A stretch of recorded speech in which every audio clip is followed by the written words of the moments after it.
naman tayo guys, magluluto tayo ng spaghetti. Ito yung aking ingredients. Kumbaga, bagong ingredients ng spaghetti. Yung bang, siguro parang UK style. Yan. Ito yung ating sauce. Yan. Meron tayong minced pork. Konti lang yung minced pork guys. Kasi nga, isa lang yung kakain. And then, lalagyan ko siya ng isang, tawag dito, cheese sausage, saka yung ating kalahating onion. Saka lalagyan ko siya ng dalawang eggplant. Yan yung aking ihahalo ngayon guys. Saka ito yung ating spaghetti. Yung maliliit lang siya guys. Hindi to yung malalaki na spaghetti. Para mas mabilis siyang maluto. Saka yan yung gusto ng aking alaga. Tara guys, at simulan na natin na i-prepare yung ating spaghetti.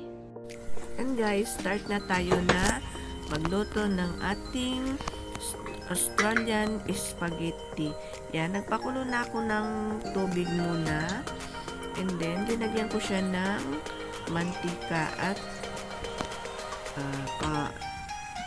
2 teaspoon ng asin. And then, i-prepare ko na din yung ating mga ingredients. Yan, naghiwa na ako ng sausage. Yung ginamit ko is yung meron siyang cheese sausage. Yan, and then sinunod na natin yung ating eggplant. Yung binili kong eggplant guys is yung hindi siya mahahaba. Kasi yan yung maganda dyan sa ating spaghetti. And then, nag-prepare na din ako ng ating garlic. Yan. Minins ko na guys yung ating garlic.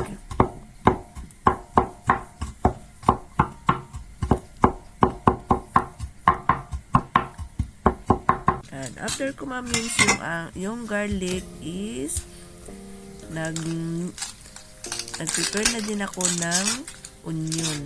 Yung ginamit kong onion guys is yung white onion na Japanese onion.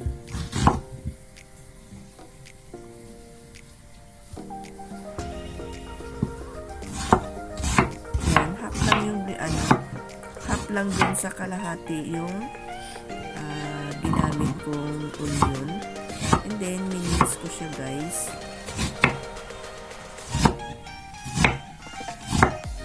Ano ba guys, masarap yung yung onion na Japanese.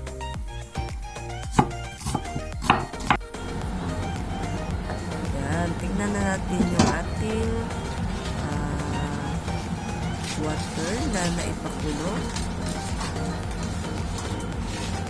Yan, naka-ready na at ilagay ko na yung spaghetti.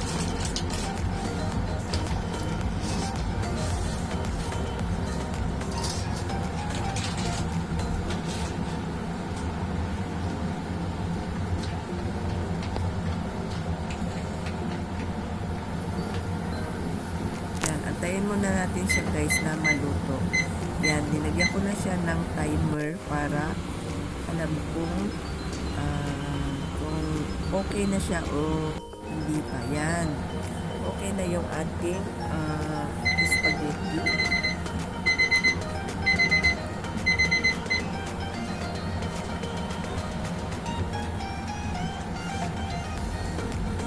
Yan, and then i-drain na natin yan siya guys.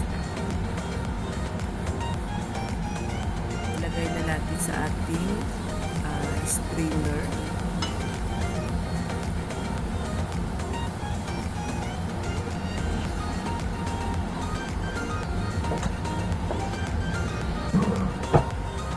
And then, nagpainit na ako ng oil.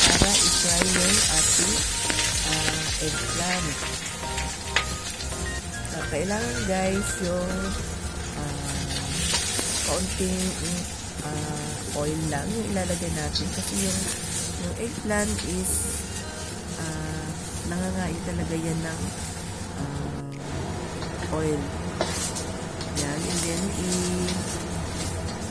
halo-halo lang natin guys para sabay-sabay na maluto yung ating eggplant. Yan, malapit na siyang maluto.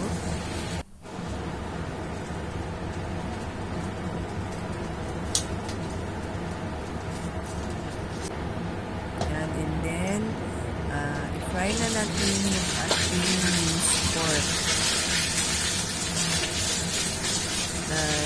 Yung pag-fry natin guys is medyo mag-golden guys.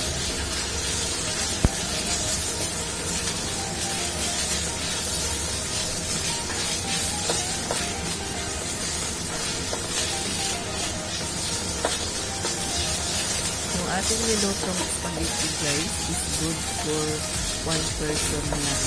Kasi ibabaon natin yan sa spoon.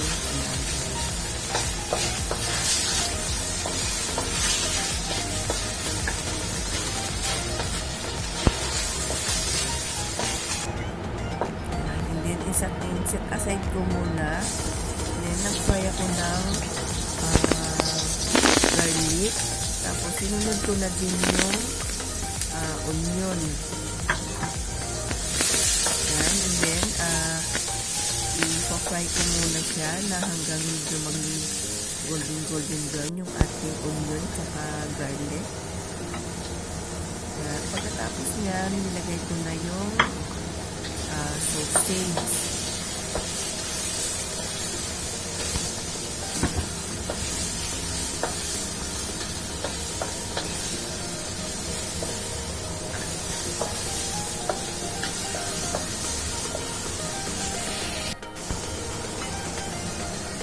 After that guys, ilagay na natin yung ating minced pork.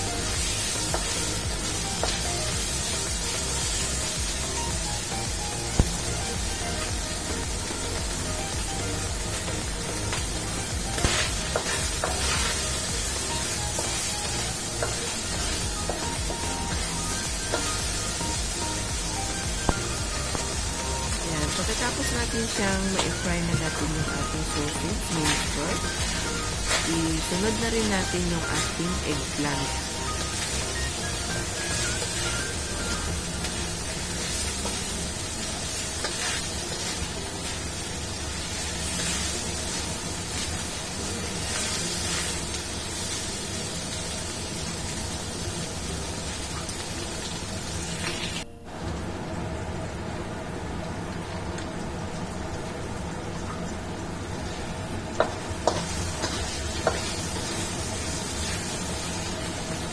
After dyan guys, is lagay na natin yung ating Australian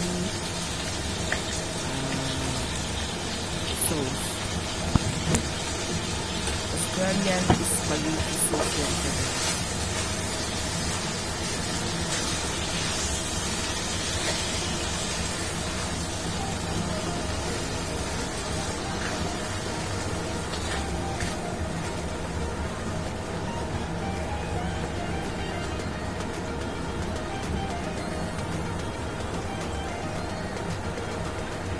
Then, lagyan natin ng konting water. Yung hot water na yung ilalagay natin guys para mabilis siyang kumulo. Para may konting sauce yung ating spaghetti. Ayan, tinikman ko muna siya guys kung ano pa yung kulang sa lasa. Pero, okay na siya guys kasi yung sauce is malasa na siya. And then, linagyan ko lang siya ng kaunting sugar para medyo tumamis-tamis.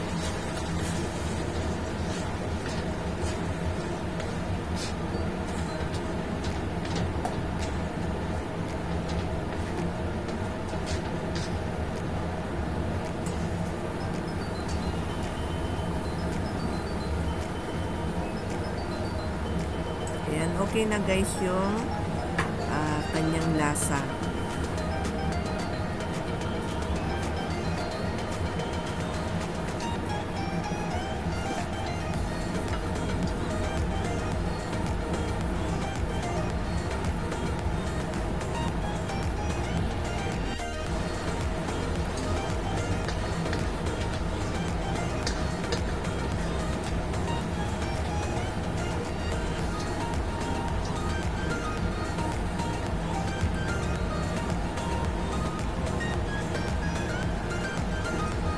Then, pagkatapos niyan guys, ilalagay na natin yung ating spaghetti noodles. Yan, and then ihalo-halo na natin yung ating spaghetti noodles sa ating ingredients. Yan guys, ready to serve na yan siya guys.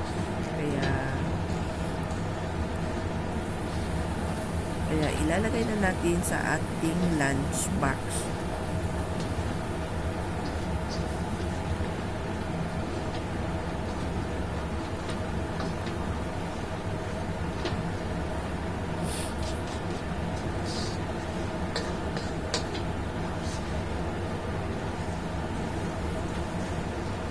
Sa mga bagong manunood at mag-click pa ng ating mga video guys, don't forget to like, share, and subscribe para lagi kayong updated sa ating mga bagong i-upload.